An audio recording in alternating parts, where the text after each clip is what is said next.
Matapos ang mga bulong-bulungan na nasundan pa ng kasalan, it's confirmed. Buntis na nga si Rhea at Aida sa panganay nila ng mister na si Zanjo Marudo. Sa Instagram ni Rhea, looking extra happy sila ni Zanjo habang nasa isang beach. Si Rhea, ibinida naman ang kanyang growing baby bump.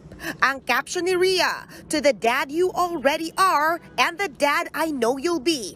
Love you. So excited for this new chapter with you."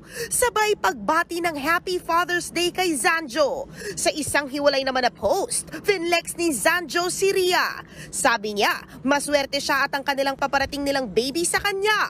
Bago ito, matagal nang usap-usapang buntis na si Rhea. Sa kabila ng mga yan, matagal ding hindi nagkomento sina Rhea tungkol dito hanggang sa kanilang recent posts. Nitong March 23, birthday mismo ni Rhea nang ikasal sila ni Zanjo.